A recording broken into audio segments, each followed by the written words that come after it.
Welcome or welcome back to Exploring the Unseen online retreat. Thank you so much for being here. I'm Leslie Zare, and this is the second in our unfolding series that I'm co-hosting together with my colleague Karen Brown, who is also my guest for this interview. This time in Exploring the Unseen 2, our sub-theme is Answering the Divine Feminine Call. In turbulent times like these, hearing this call and supporting the divine feminine to rise in each of us and in the collective has never been more needed or urgent. We hope you're enjoying this experience so far. We have many inspiring and amazing guests for you, as well as free gifts. My guest today is Karen Brown, and let me introduce you to her now.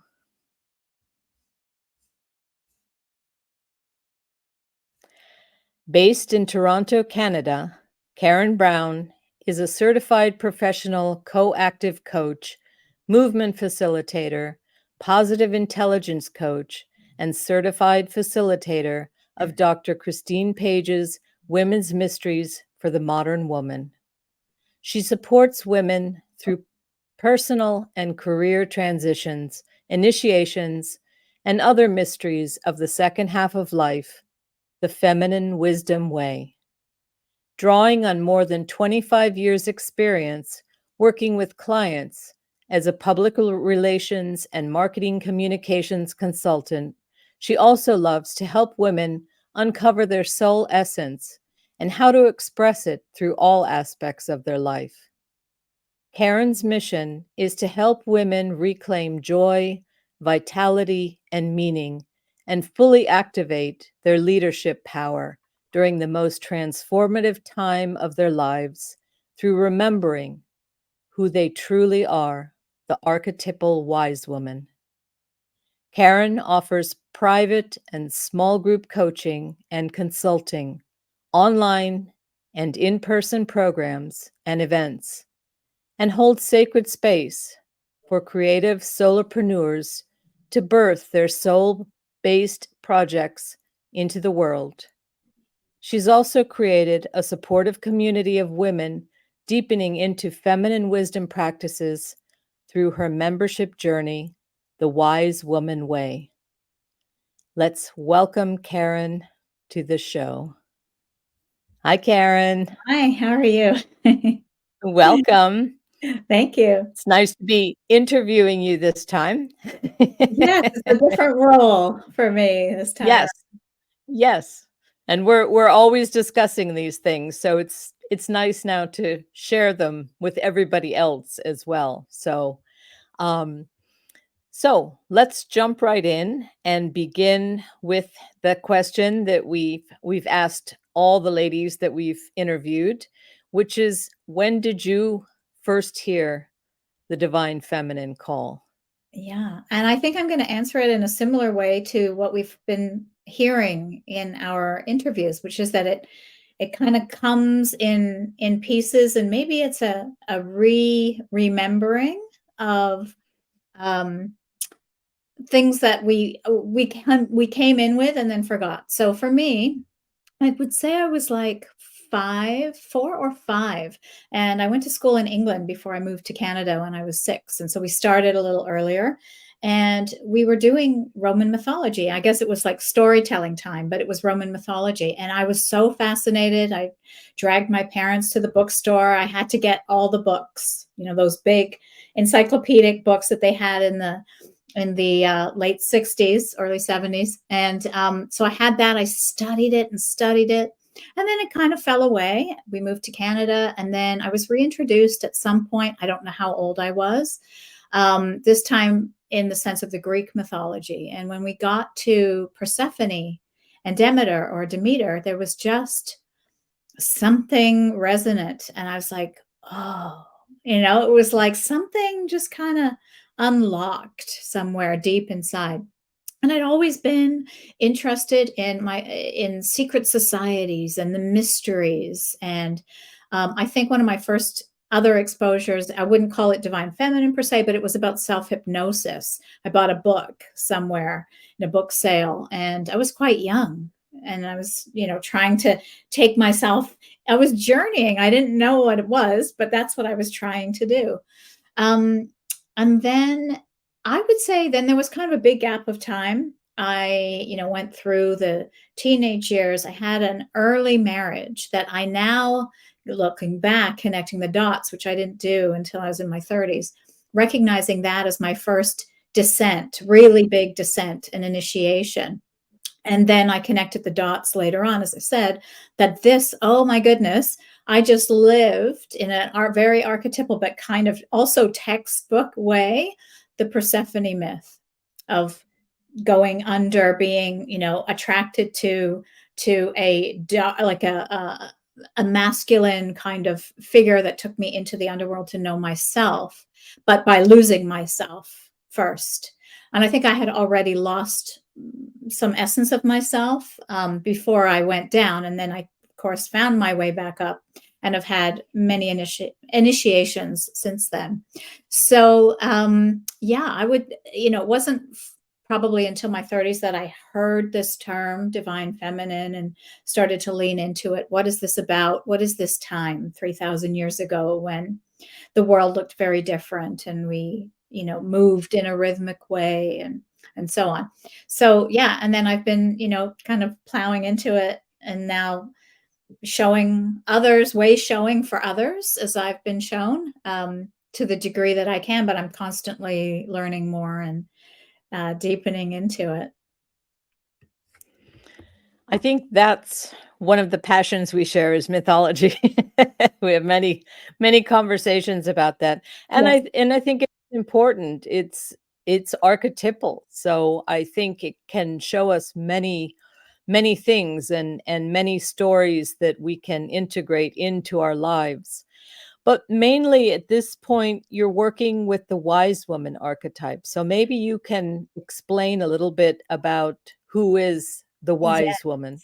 Yes. So for me, my definition of the wise woman, and I have seen it used elsewhere. I didn't create this. But for me, it is another term that I might use interchangeably with the crone, although it's not exclusively to that, but it's that part of us. And I would say all women of all ages have the three faces of the triple goddess. We have a virgin aspect that likes to create and birth new ideas. We have the mother archetype, the nurturer, the mother of different kinds of things and children.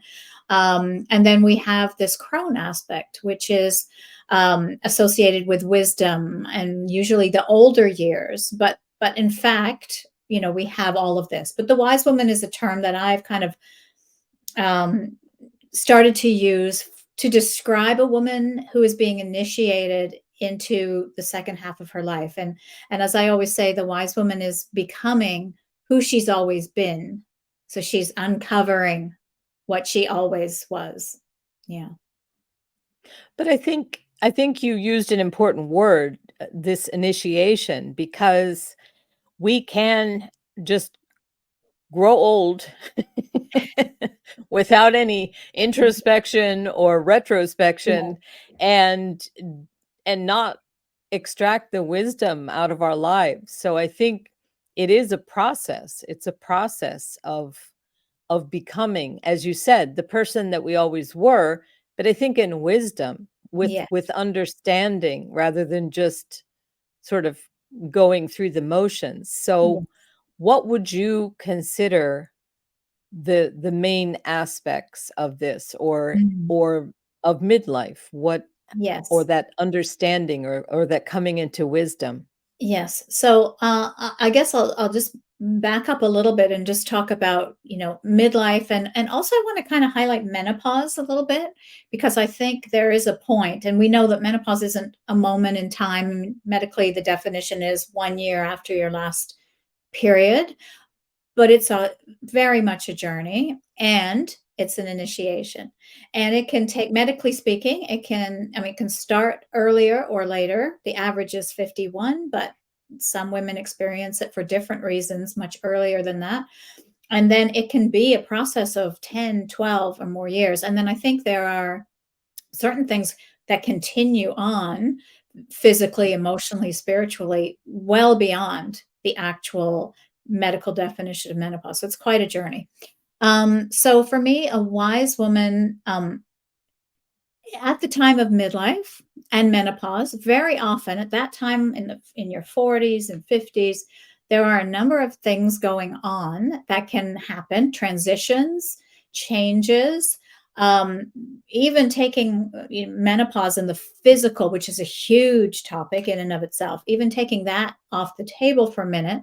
There are things like beginning to caregive for an older parent and watching them die, and seeing mortality really close up in a way that deeply affects you for the first time, or in a way that you have not experienced it before.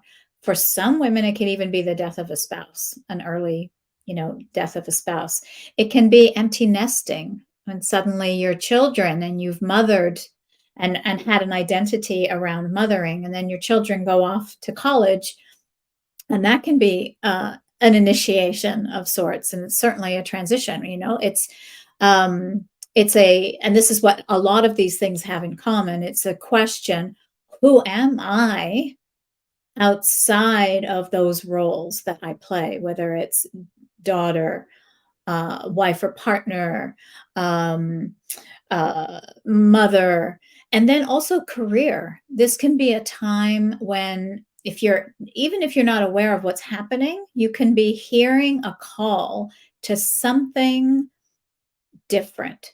Especially, I would say, for women the ones who've juggled it all, or the ones that just decided to go down the career path. Maybe they've been in a career for 20, 30 years, and then suddenly it's like the bottom drops out and you're left kind of questioning, what am I doing? I thought this was my purpose and this was my identity, and then suddenly it doesn't feel good.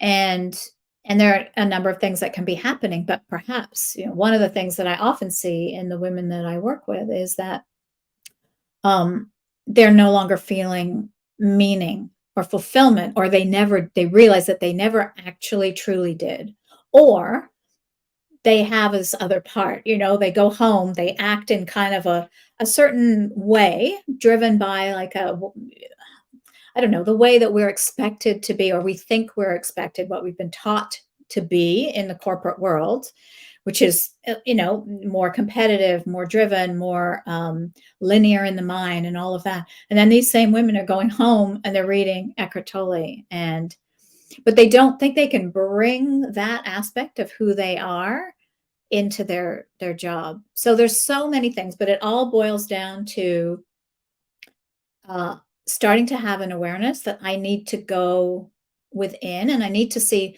who am I in my essential core, beneath and aside from all of those roles and identities that I've cultivated. And there's nothing wrong with any of them. It's just when you've kind of conflated those things that you do with who you be.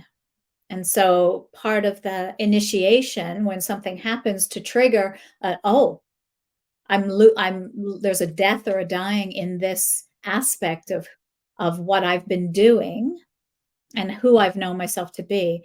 And that then kind of brings you down into this descent or initiation, or whatever you might like to call it. But it's a journey into, who am I really? And Yeah. I think we've been busy in the first part of our lives. We're so busy raising children or having a career that you don't have that quiet moment. So I think as children get older, or your life changes, I also think, for me personally, as I got older, especially when I moved into my 60s, I did have less energy, but that made me slow down and become more discerning, and think about, what do I really want to do? Where do I want to expend my energy? So I think your perspective shifts also with the amount of energy that you have, but it takes you to that deeper place. Yes. And so many people don't slow down. That was kind of one of the things I had hoped would have come out of the pandemic, was people slowing down a little bit and realizing that there is this inner space Mm. that we can which is the feminine. The feminine is that inner space. But sadly, I don't think a lot of people, I think a lot of people saw it more as a vacuum or something and didn't really Mm. embrace what it was. Yeah. So, Yeah, and I refer to that time really as, and I've seen it, other people have said the same thing, the great initiation. And yes. I think again, it's not everybody, like you said. And I think at the beginning there was kind of an idealism. There was a lovely moment, like the blush of first love or something, where everybody was like, "Oh, this is an opportunity." Not everybody was thinking this, but I saw a lot of this in the communities that I'm in. Like, "Oh, this is an opportunity to really realign to our priorities, to understand what's really important in the world." And so I think there was a moment, but then I think there were other external forces that started to drive division and perpetuating fear as time went on. And then that became kind of just counter to that ability to be still, because we were getting bombarded with so much external stimulus and information. And then the culture war and the information war started, and so it got really tricky. And that became another kind of dissent for some women. I hadn't thought, when as you were talking, I suddenly had this flash of the pandemic, and because you were saying about how everybody at the beginning was thinking this was, going to be something wonderful. That's almost exactly like having a child. You Mm. you birth this baby, and then you think, "Oh, now I have this baby," and then you come to the realization or the reality of how isolating it is and Mm. how nurturing, because I was thinking about the pandemic, maybe that was really when the divine feminine stepped in and said, everything Mhm. needs to change now. Yes. And I liken it to, yes, when you first have a child and you are uh very isolated and having to, and it's stressful. I think yeah, that was Mm. Yes. that's an interesting correlation there. Yeah, no, that is interesting. And just that idea of isolation, we have choices there. We either can go within, or we can really start to feel the fear of the isolation. As in the Going back to the what you were saying about the early days of a mother, I mean, we know now, again, we weren't taught this in the Western world, and we have to go back 3,000 years to when, that idea of it takes a village. Yes. And so we were at the beginning of the pandemic, we were isolated from the village.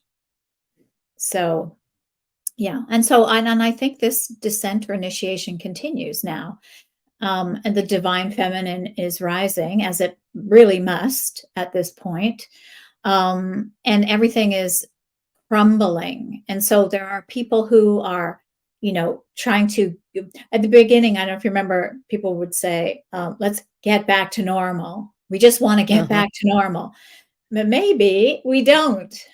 Maybe we need to let go. And I think we're still trying, with the other events that have unfolded since then, we're still trying to hold on to what we know, even though what we know needs to die and needs to go. Like the most of our structures and systems and institutions really are crumbling. And instead of the resistance and trying to hold on, we need to let it go so that we create space for something new to be born. And so to come back to, so we're not just talking about these 4 years, although I think there's a mirror here, is that that's what happens in midlife and menopause, that there's a dying to the old, and you can be in resistance, and that might mean trying to exercise harder and get procedures done,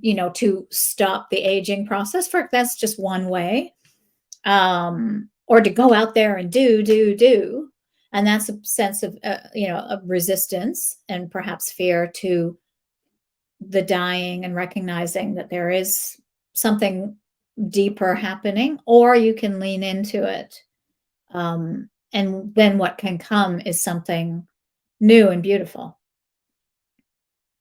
And I think you made me think about this with the concept of the wise woman, because very often we think of midlife kind of as the peak. You've built your career, and then, as you said, after that, maybe you go out and start having medical procedures or start, doing different things to maintain that youth.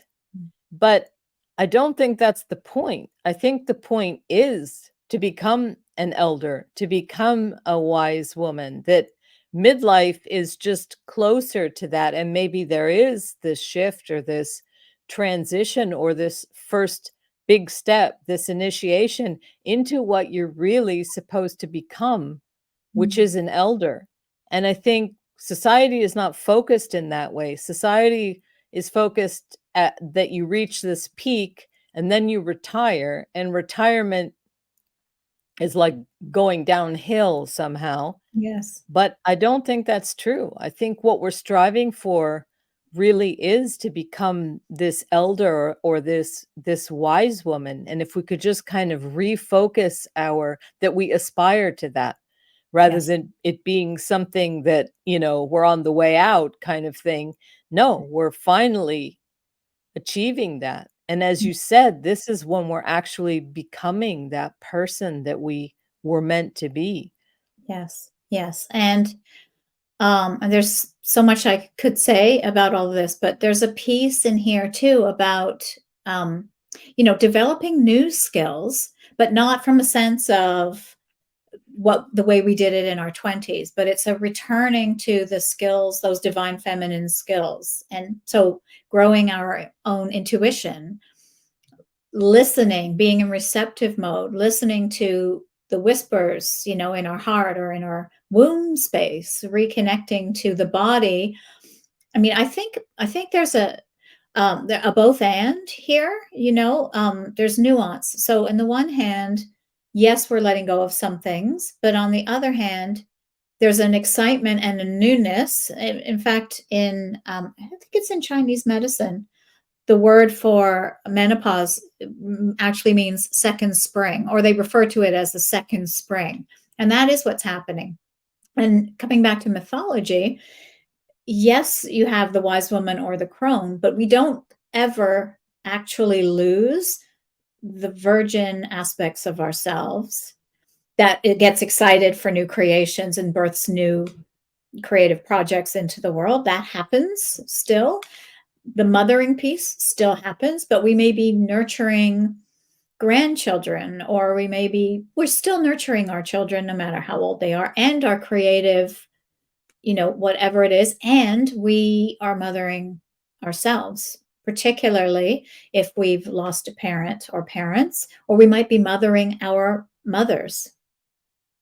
So that still stays, and that's always been the case. We always have the three. That's the story in mythology. That's what it's trying to teach us, is that there are three faces of the goddess, and we carry this with us in an embodied way throughout our lives.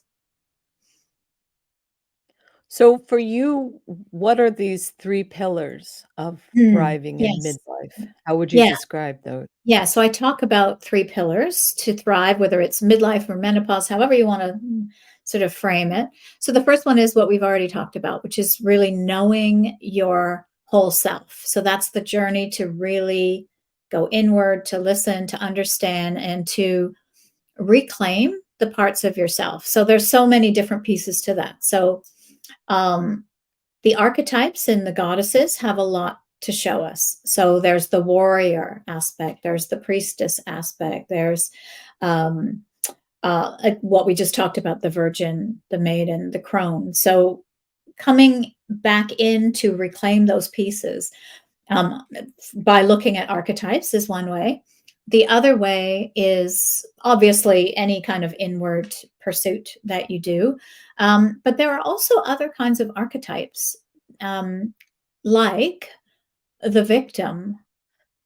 So those ones that we've kind of put into the shadow that we don't want to play with, that we, or like your inner bitch, for example, right? Your holy rage, that can feel like not okay.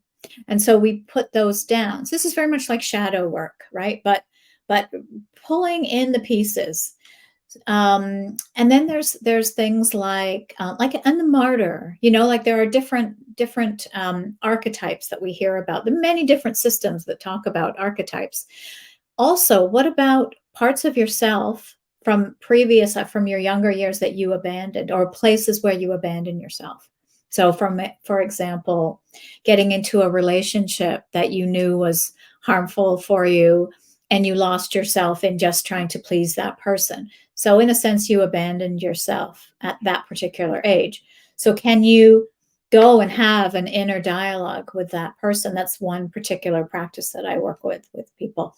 And talk to them and ask them, what do you need from me in order to come back in? And they may not want to join you because you've abandoned them. So what is it? And then asking, what is the wisdom that you can offer me? And then what's the story or the belief that I've made up about why I don't want you as part of me? So perhaps in the case of the victim, you don't want to identify as that, but there is a part of you. We have all of the parts of ourselves, right? We just have to pick up the pieces and reclaim them. But we've made up a story, let's say, about that part of ourselves. Maybe we watched someone in our family do that, and really at a high extreme level, and we've made the decision, I'm never ever going to be the victim. So the question then is, so if that was acknowledged in me and integrated in me, but dialed down a little bit, how could I actually use that as a gift? So you integrate the wisdom, you figure out what the pearl of wisdom is, you integrate it, you accept it, and then you let the stories and the beliefs of how that makes you bad, if you have that, you let that go. And then that allows it to be there, but it's not potentially running the show in ways that you haven't realized. So that's a piece of how we can know our whole self, and it's healing and wholeness come from the same root word, right? So this is a healing journey that we have the capacity, I think, more than any other time in our lives, to do this work in midlife, because we've got a breadth of experiences. We've seen and started to understand a lot, and we still have the vitality within to assimilate and process and integrate and to do that work. And as we let those things go, we make space for the wise woman to really rise up. And I think experience is an important piece too, because we can theoretically talk about a lot of things, but that's something you have as you move through life, are experiences, real life experiences of how things play out. Because other than that, it's all theoretical, and that might be great, except that if it doesn't play out in reality, then it's not really very useful. So I think experience is a bit underrated, but something that's hugely important. Yeah, and being able to see from different perspectives.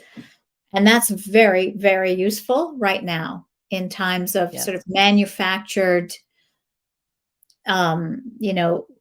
information and intentional division, kind of this very unhinged, power struggles playing at these levels that we don't feel empowered with. But just to be able to look at it from the perspective of the wise woman is to see, I say it's like the perspective of seeing what's happening between what's happening beyond, beneath, what you're seeing on the surface, and then discerning for yourself in your own agency and sovereignty what feels true for me, and then acting from that place. And that happens easier when we have done that work to really truly know ourselves and to develop those gifts of inner sight and intuition. But you had asked me about 3 pillars, and that was the first Yes. one. So knowing your whole self, and integrating those parts. The second one would be, and these 3 are all interrelated, as things are, which is another big lesson in the WiseWoman years, that everything is integrated. So the second one would be aligning with the natural world, the natural rhythms. There's so much that first of all, at the most essential level, we are nature, and patriarchy sort of separated us, was man against nature. And so in the WiseWoman years, in order to thrive, spending time in nature, aligning to cycles instead of the cycle of 24/7 do busyness, and that sort of sense of when you're in your 30s and you're in a bar, let's say, and somebody comes up to you, hey, what do you do? Oh, I'm so busy, or how are things going? Your friends say, oh, I'm so busy. And there's kind of like that's supposed to be a badge of honor. And in the Wise Woman years, there's an invitation, which we can resist or not, right? To say, hold on, maybe, and this is a lesson in nature, maybe there's a season, maybe there's a cycle to things, that there's a time to go and do and be inspired and take action, and then there's a time to go within. It happens every winter. We go within. In the spring, we reemerge. In the summer, we shine and we radiate, and then we begin to harvest and to let fall away in the fall. It's the same. And so spending time in nature, the lunar cycle is a really important one. I do a lot of practice with all of these things, which I'll talk about maybe in a little bit. Working with the lunar cycle allows us to do all of these pieces, to know ourselves more fully, to align with the cycles. And the third one, which is expressing your creative passion. So I think that this is an essential piece for thriving in the second half of life. What can happen is that, let's say you were a musician in your teens, in your early 20s, and then, or you went to university, your parents said you need to get a real proper job and go out and be able to earn a living. So then you do all of the standard things, but there's always been a little part of you that loves music and loves to sing or loves the guitar or whatever it is. And that is not going to necessarily go away because you've pushed it down. So it's another piece that's waiting for you to reclaim. And so if you open up more space and more time through life circumstances or through deciding that you're going to choose a slower rhythm, it opens up space for you to create from a place of joy, which is what you ideally want. That's what it should be. Creative expression should be joyful. Another aspect is in work. I see a lot of women, I work privately with a lot of women who hit this place of, oh my God, what have I been doing for the last 30 years? I don't like this anymore. I want to do something else. I want to start my own business, or I want to retire, but in a meaningful way. I call that inspirement as opposed to retirement. So they want to bring all of those disparate pieces of themselves what makes them unique and things that they don't seem to fit together. You might actually have the model for some kind of a creative project or even a business, a small business, from those crazy disparate things. So one way or another, use the fire, the creative fire that we still absolutely have to express in the world. And if any of these 3 pillars aren't really, alive in you, that's when dis-ease, it can manifest even in physical dis-ease can happen. Um, you start to feel, a lack of vitality, you get frustrated, you get hooked into, the narratives in the world that maybe you wouldn't if you were more aligned with your center. So it just makes life more difficult if you're resisting the natural progression um, of your life and what you're being invited to do.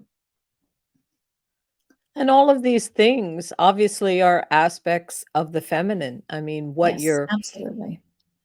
the going in, the aligning with nature, your creativity. So I think that hopefully, as we progress through life, we can just naturally begin to reconnect with the divine feminine and Yes.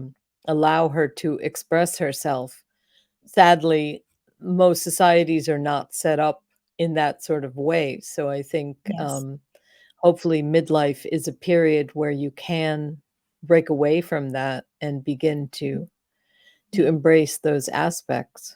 Yeah, and it's not about slowly withering. It's not, it's about you can slow down and have more vitality and inspiration to birth things in the world. And in fact, I think that's what the divine feminine is calling women in midlife to do. And especially at this time in the world, I think our gifts are needed. I think that we are the ones that we've been waiting for. Absolutely.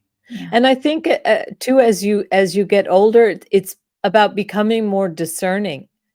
So it's not even about the amount of energy you have, but where do you want to put it?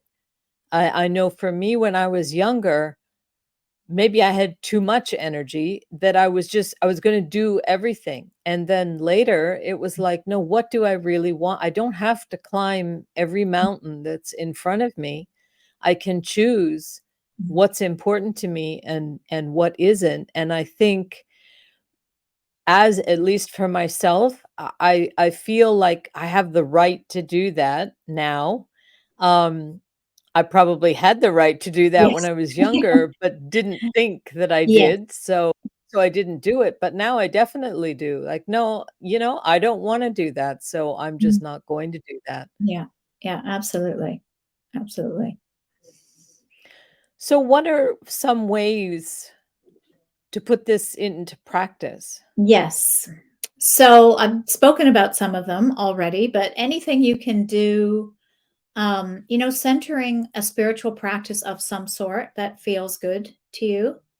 And also I might say an embodied practice. So maybe you have a morning routine or an evening routine, or even better, something that you can just take a few minutes to integrate into your day. So it might be just a few minutes of focusing, rooting yourself, literally sending roots down through Mother Earth to connect with her and to connect with those energies that are under the earth that we've been cut off from. That's a whole other topic of conversation.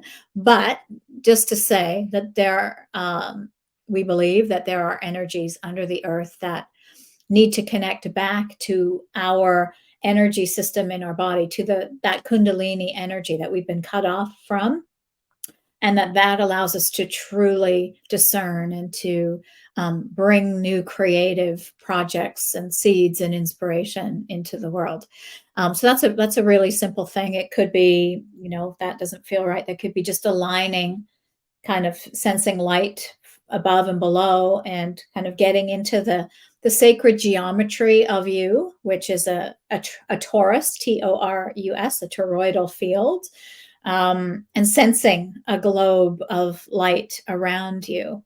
Just that, and exuding light as a practice, can really shift the energies in a room, and keeping you centered, and actually attracting, it's a frequency. We are a frequency. So anything we do that aligns us, again, this is a natural world thing. We know about the Fibonacci spiral, and and how that we too have that inside our own bodies and how we're all interconnected. So anything that we can do from a energetic perspective, it's I can be woo, I have that part of me, woo woo, but this is not that. Like this has been borne out now in quantum physics that we Mhm. are um vibration and energy, and that we all mix together. So going out in nature allows us to really see and feel that as well.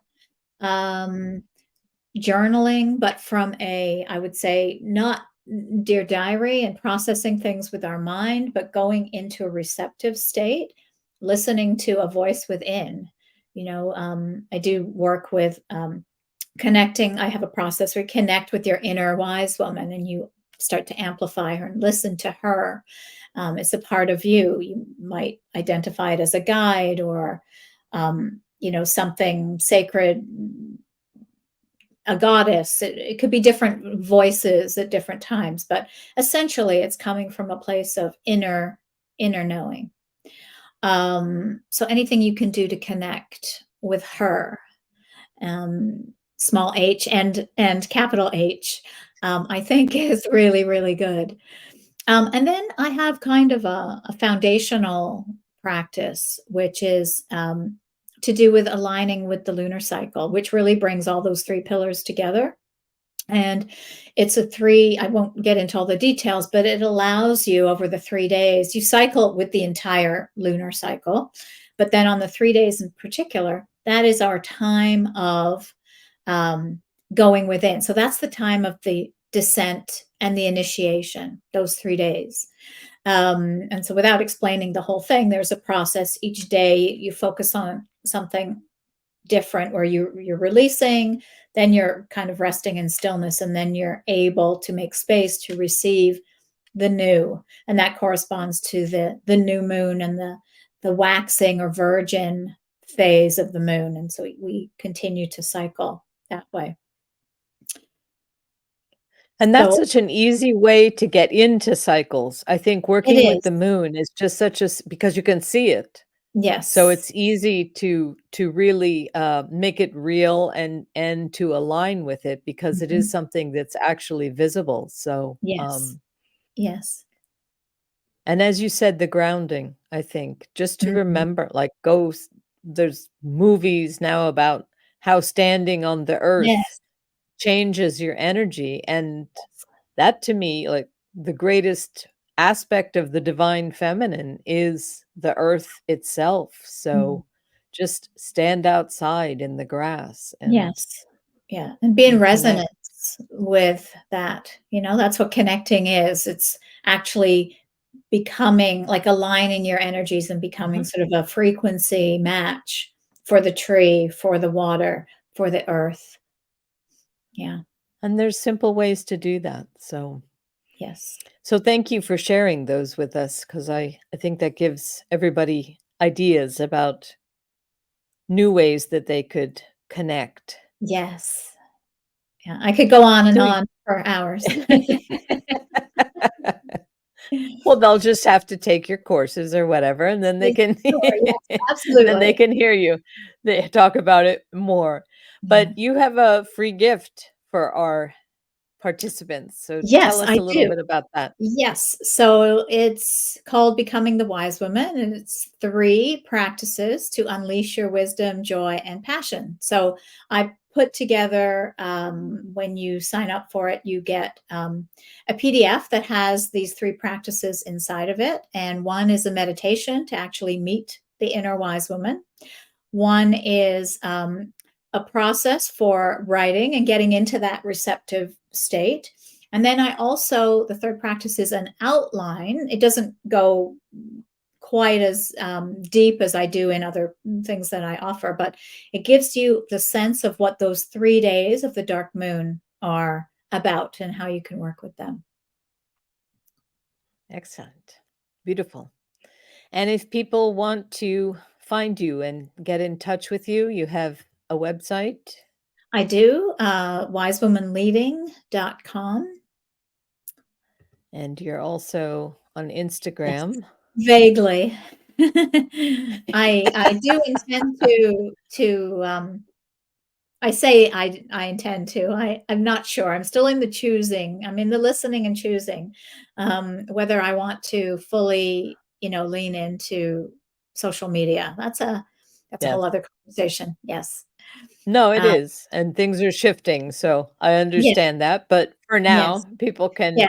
can They find you there and they on can. Facebook. Yes, there's a Facebook group called the Ageless Wise Woman, and I know you have the link to that as well. So Yes, that's in the retreat portal, yes. yes. Well, thank you.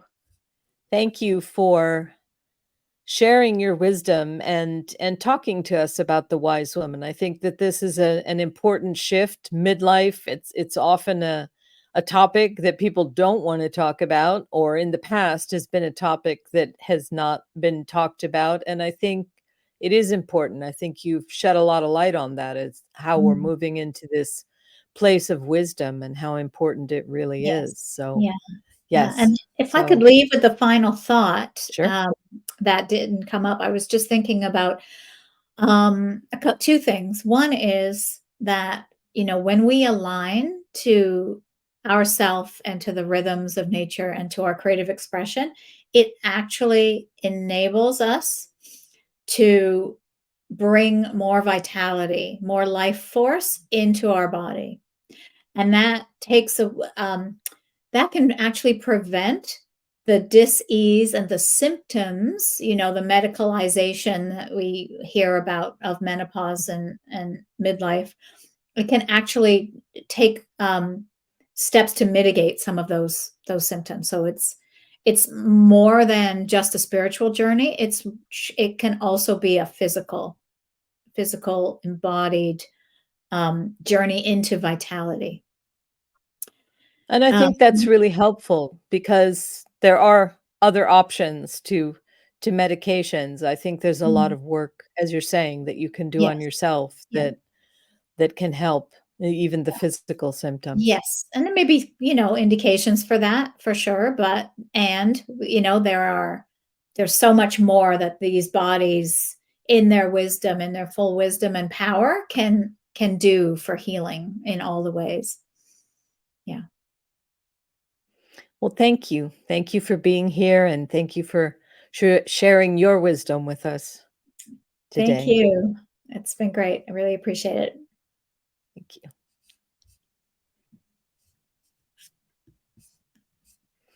And thank you to the viewers.